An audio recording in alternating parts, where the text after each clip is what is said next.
Mic की आवाज पर मचा खूब घमासान। स्पीकर पर राहुल गांधी लगा रहे थे गंभीर आरोप। कांग्रेस सांसद ने ही करवा दी राहुल की फजीहत। लोकसभा से लेकर राज्यसभा तक माइक की आवाज को लेकर जबरदस्त घमासान मचा हुआ है। हैरानी की बात तो ये है कि जिस कांग्रेस ने दशकों तक देश पर राज किया, जिस कांग्रेस के नेता राहुल गांधी साल 2004 से लगातार 5वीं बार चुनकर लोकसभा आए, वही राहुल गांधी मोदी सरकार को कोसते कोसते अब लोकसभा के अध्यक्ष पर माइक की आवाज बंद करने जैसे गंभीर आरोप लगा रहे हैं, वो भी नेता विपक्ष जैसे जिम्मेदार पद पर होने के बावजूद। लेकिन ये आरोप उन्हें जल्द ही भारी पड़ गए जब बीच सदन में कांग्रेस सांसद ने ही राहुल गांधी के आरोपों की बखिया उखेड़ डाली।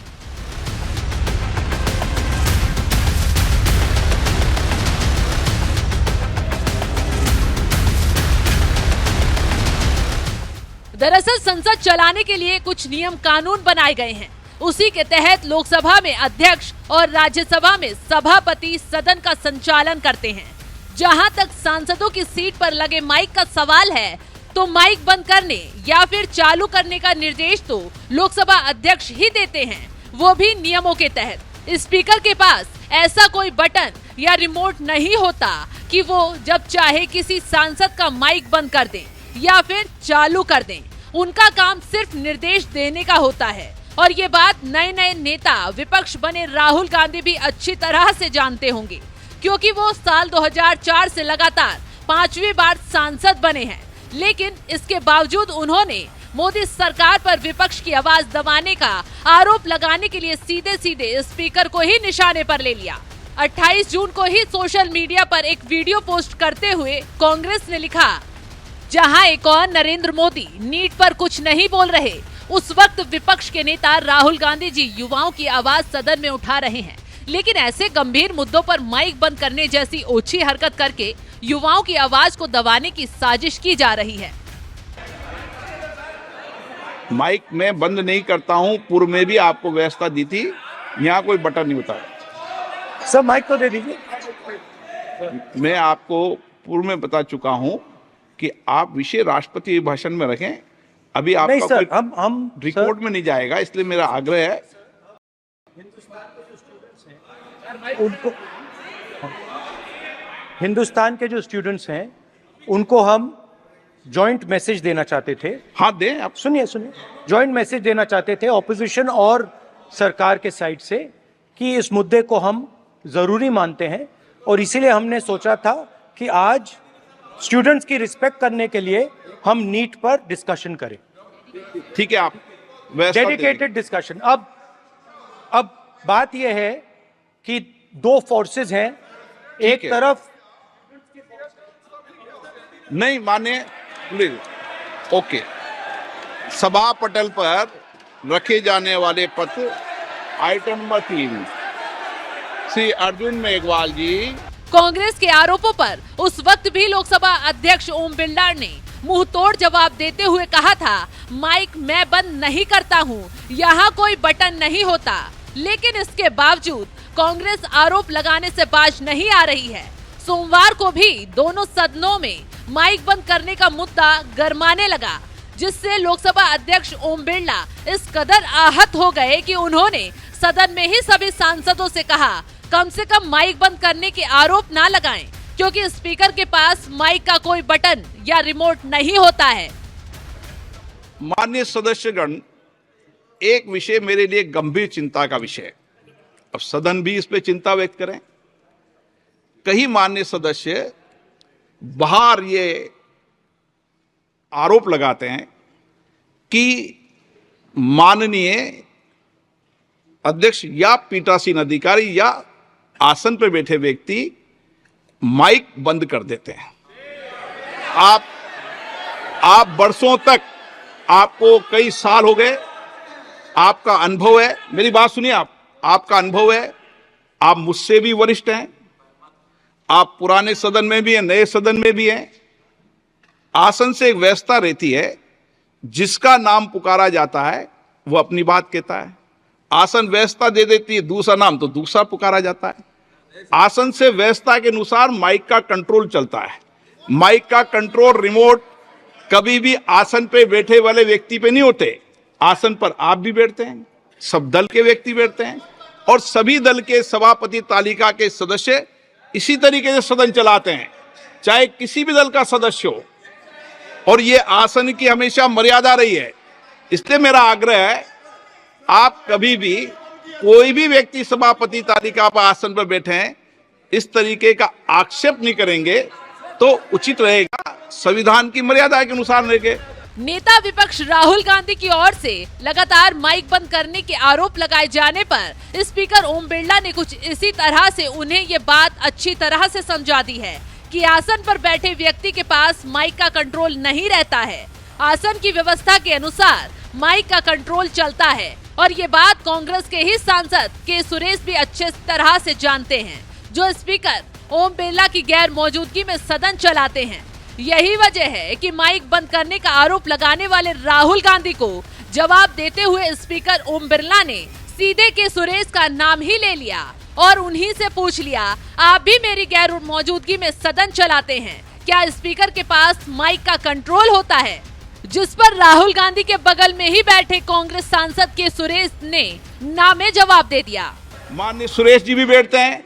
सुरेश जी ने कभी किसी का माइक हाथ में क्या? आपके माइक कंट्रोल है क्या? कंट्रोल है क्या? नहीं है ना? फिर बोला नहीं है। सुरेश जी ने कहा नहीं है कंट्रोल। आप सुरेश जी की बात नहीं मानते? नो।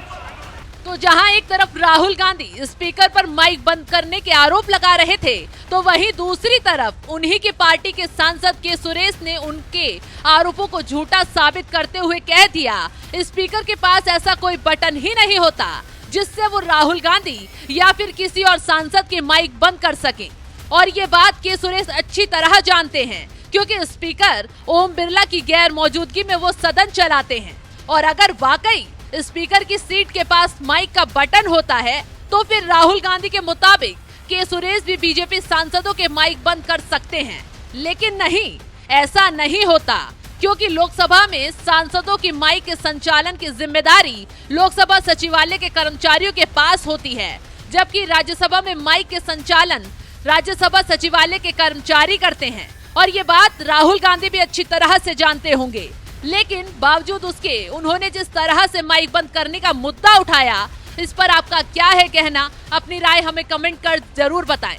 साथ ही संसद में राहुल गांधी ने क्या कुछ कहा, चलिए ये भी आपको सुनवाते हैं। 3 बार इन्होंने कहा कि 3 बार नरेंद्र मोदी ने टेस्ट किया। 2 बार क्या मैं अयोध्या से लड़ जाऊं? और सर्वेयर्स ने कहा अयोध्या में मत लड़ जाना,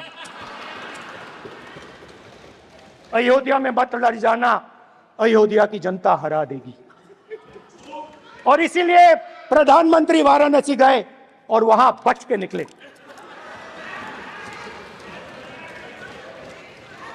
तो अयोध्या की जनता को डराया, पूरे देश को डरा दिया। मैं आपको बताता हूं, आज सुबह में आया, राजनाथ सिंह जी ने मुस्कुरा के मुझे नमस्ते की और मोदी जी बैठे हैं, मुस्कुराहट नहीं, सीरियस, नमस्ते भी नहीं करते। कहीं मोदी जी ना देख लें, प्रॉब्लम हो जाएगी। वही कहानी गडकरी जी की है, सच्चाई है। अरे भाई, अयोध्या की जनता को छोड़ो, ये तो बीजेपी वालों को डराते हैं।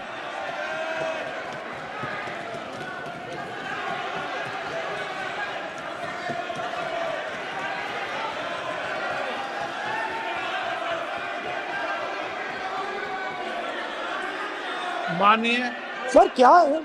माननीय एक मिनट, माननीय प्रतिपक्ष के नेता, एक मिनट, माननीय प्रतिपक्ष के नेता, आप सदन के वरिष्ठ नेता हैं। मेरा आपसे आग्रह है कि राष्ट्रपति अभिभाषण पर डिबेट हो रही है, इसकी गरिमा, राष्ट्रपति अभिभाषण की गरिमा रखे ना। ये तो अपेक्षा आपसे सब करते हैं कि आप राष्ट्रपति अभिभाषण पे बोले, नीतियां पे बोले, कार्यक्रमों में बोले, अब व्यक्तिगत रूप से नहीं। अगर आप ये उचित मानते हैं क्या? स्पीकर सर, ये उचित है? अगर आपकी पार्टी इसको स्पीकर सर। उचित मानती है तो मुझे कुछ नहीं कहना। स्पीकर सर, माननीय अध्यक्ष जी, लोकतंत्र ने और संविधान ने मुझे सिखाया है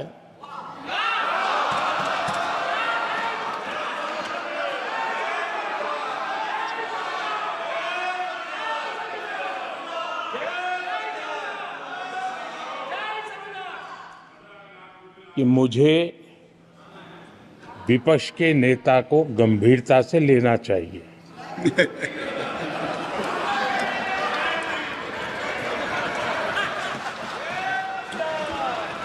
स्पीकर सर, आपने कहा कि डिबेट प्रेसिडेंट्स एड्रेस पे होनी चाहिए। ये जो मैंने किया है, अनुराग ठाकुर जी ने अयोध्या की बात की थी, अनुराग ठाकुर जी ने सनातन धर्म पर आक्रमण की बात की थी, इसीलिए मैंने ये किया है। मैं दिखाना चाहता हूं कि अयोध्या में क्या हुआ, अयोध्या की सच्चाई क्या थी। प्रेसिडेंट्स डिबेट में उन्होंने बात उठाई थी, मैंने बात बंद की। प्रधानमंत्री जी को अच्छी लगी अयोध्या के बाद अच्छी लगी, डर फैलाया और ऑपोजिशन का रिस्पांस, एक साथ मिलकर भारत जोड़ो यात्रा, सारे के सारे ऑपोजिशन, पूरा देश एक साथ मिलकर कन्याकुमारी से कश्मीर तक चला। और जो आपने डर फैलाया, उसके बारे में यात्रा में बहुत कुछ सुनने को मिला।